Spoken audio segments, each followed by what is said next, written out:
Ambiance, émotion, suspense. Alors, retrouvez tous ici sur InfoSport. Abonnez-vous et activez la cloche de notification pour ne rien rater prochainement. Qu'en 2024, la Côte d'Ivoire chute devant le Nigeria dans le choc du groupe A dans un match serré, les Ivoiriens qui semblaient pourtant maîtriser la rencontre en première période, ont été surpris par un penalty nigérian au retour des vestiaires, 0-1. Les éléphants n'ont jamais réussi à revenir au score point. C'était le match le plus attendu de ce groupe A de la CAN 2024. Le choc entre la Côte d'Ivoire et le Nigeria devait permettre aux éléphants de se jauger face à un adversaire à leur mesure.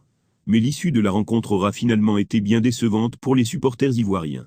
La rencontre a pourtant démarré tambour battant, les éléphants mettant directement sous pression des Nigérians parois brouillons défensivement, mais toujours dangereux en attaque, avec des joueurs comme Osimhen, Lookman ou Chukwueze capables de fulgurance à tout moment, et en quête de sa première victoire de la compétition après son nul face à la Guinée équatoriale, fermé les parenthèses mais, dès le début de la deuxième période, la rencontre va s'emballer lorsque, sur un contact entre Ousmane Diomande et Victor Osimhen, l'attaquant nigérian s'écroule dans la surface. L'arbitre ne siffle pas, mais appelé par la VAR, il désigne finalement le point de penalty. Sous les huées de tout le stade, le capitaine nigérian William Troost-Ekong s'est chargé point dans un match serré. Les Ivoiriens qui semblaient pourtant maîtriser la rencontre en première période, ont été surpris par un penalty nigérian au retour des vestiaires, 0-1. Les éléphants n'ont jamais réussi à revenir au score point. C'était le match le plus attendu de ce groupe A de la CAN 2024. Le choc entre la Côte d'Ivoire et le Nigeria devait permettre aux éléphants de se jauger face à un adversaire à leur mesure. Mais l'issue de la rencontre aura finalement été bien décevante pour les supporters ivoiriens.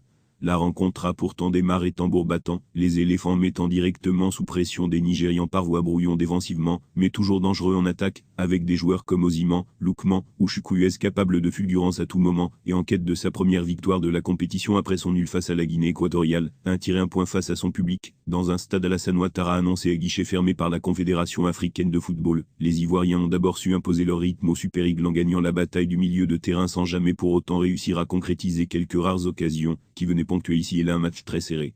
Le Nigeria prend l'avantage sur penalty emmené par un Seko Fofana, déjà buteur lors du match d'ouverture, et une nouvelle fois dans un grand soir, Franck Kessié et Ibrahim Sangaré ont laissé des miettes à Alexis Obi et Hugo Chukwueze qui leur faisaient face. À la mi-temps, les deux équipes rentraient au vestiaire sur un score nul et vierge, la légère domination des éléphants n'ayant pas porté ses fruits. Mais dès le début de la deuxième période, la rencontre va s'emballer lorsque, sur un contact entre Ousmane Diomande et Victor Osimhen, l'attaquant nigérian s'écroule dans la surface. L'arbitre ne siffle pas, mais appelé par la VAR, il désigne finalement le point de penalty. Sous les huées de tout le stade, le capitaine nigérian William Troost-Ekong s'est chargé de le transformer sans trembler. Menés dans un match qu'il semblait pourtant maîtriser, les éléphants vont tout tenter pour essayer de revenir au score.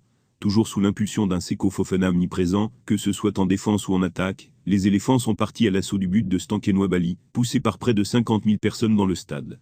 Les rentrées de Nicolas Pepe, Jonathan Bamba et Jean-Michaël Seri à la 66e minute ont encore un peu plus accentué la pression sur la défense nigériane. Mais, tout comme les Super Eagles, les éléphants n'ont jamais su se montrer assez dangereux pour réellement inquiéter des Nigérians prêts à tout pour défendre leur maigre avantage.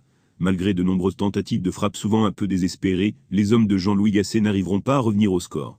Si le résultat ne remet pas en cause la qualification des éléphants pour le 8e, il leur faudra impérativement gagner face à la Guinée équatoriale lors de leur dernier match de poule. La Côte d'Ivoire, désormais 3e du groupe, pensait se rassurer pour aborder son dernier match tranquille, mais il faudra finalement batailler jusqu'au bout pour obtenir sa qualification.